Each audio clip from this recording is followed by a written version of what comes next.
If you guys are looking for a cheap and reliable way to buy your FIFA 23 Ultimate Team coins, then please look no further than FIFAcoin.com. Time is running out, guys. Use the players that you want to. Get yourself over there. And don't forget to use my code Martin for an extra 5% off. Hi guys, Martin88 here and welcome back to another FIFA 23 video and another tactics video on my Endgame Tactics series. And today we're going to be looking at the 4-2-4 all-out attack comeback tactics. For those of you that have followed me for a while, been subscribed, you would have seen these tactics before, but they're that good that they don't need to be changed, and I have to upload them as my endgame 4-2-4 custom tactics. Because if you haven't seen them, they are going to help you an awful lot. Okay, so disclaimer time.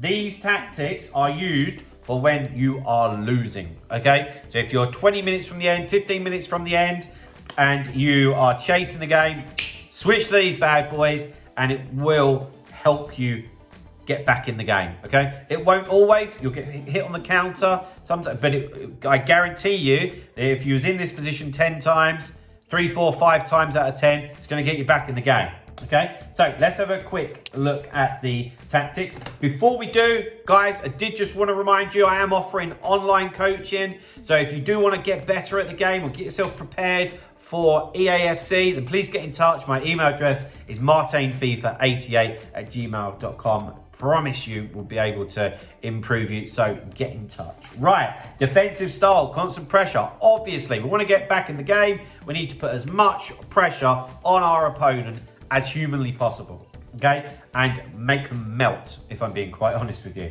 So defensive style, constant pressure. Defensive width, just leave that as 50. Depth 100, whoosh up the pitch. We've just got to be all out attack, pressure.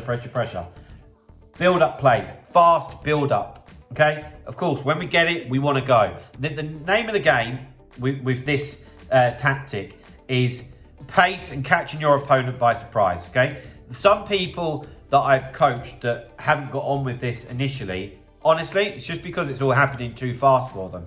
Yeah, but that's the strength of it. Yeah, you need that to catch your opponent completely off guard. Yeah, it can turn into chaos, but that's what you want.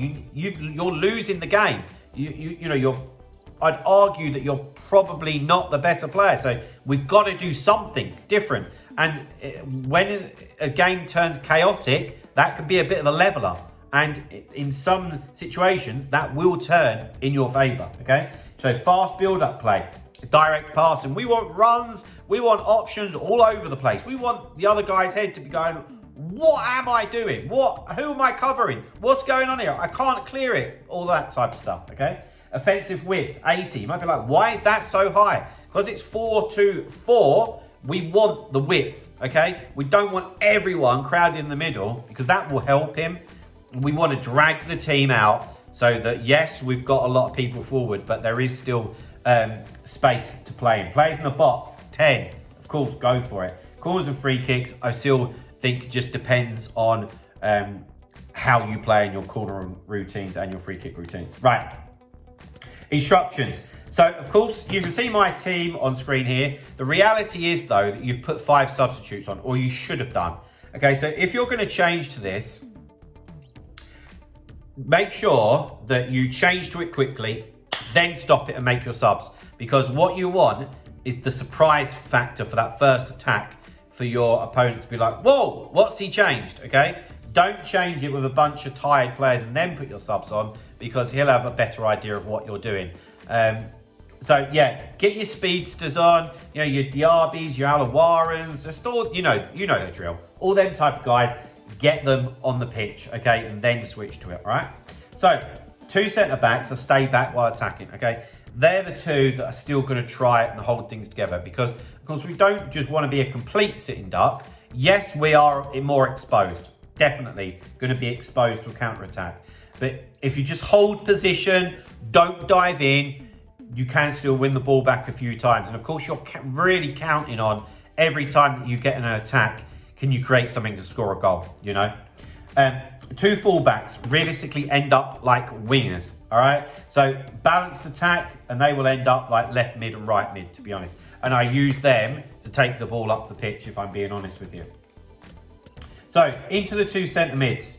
So this is a little bit different. Normally, I always have them on cover centre all the time, but I do have it on cover wing. I just have it on default because a lot of the time the two fullbacks would have pushed on a lot. So I'm quite happy that if they break down their left, my right, and Balak's out of position, I'm quite happy for Beckham to go over and try and cover that, yeah? And that means that Rice would still end up covering the middle if they were on the pitch. He wouldn't be, because I always change the front four and I will change a midfielder. If you've got a really good attacker that's got great stamina, then sometimes I'll take these two off and three of the front four, okay? Right, so back into the two centre mids. So it's cover wing and it's balanced attack. We're asking them to do an awful lot, okay? And they're the two that are trying to hold the team together. They've got to try and supply the front guys quickly, I might add, and they've got to try and help out the two centre backs if you do get broken on, okay? That's why it's important to at least put one midfielder on. And I like putting somebody on in that type of position, like an Alphonso Davies. You want somebody that is really quick and a great all-rounder, you know? So, up into the attack. And as you can see, it's stay forward on the left wing and the right wing. And of course, the two strikers. Because when we win it, we want to be able to go, yeah? And the other important thing, especially for the left wing and the right wing, or left forward, right forward, whatever you want to call it, when the goalkeeper has the ball, their goalkeeper, when he's trying to play out, they will be right up on the fullbacks. So he will have nowhere to go. And this is what I'm saying, when you first change to it, sometimes they'll try and play out and they won't understand, and you're literally there to collect it, and it can be the easiest goal. And if you're 2 goals behind, that's a great start. It just gets the ball rolling on the pressure. So yeah, there we go, guys. They are a 4-2-4 all-out attack, comeback, end game tactics. If you have enjoyed the video or it's helped you, please drop a like, subscribe to the channel if you haven't already, and stay tuned for more end game custom tactics over the month of July. I'll see you later, guys. Bye-bye.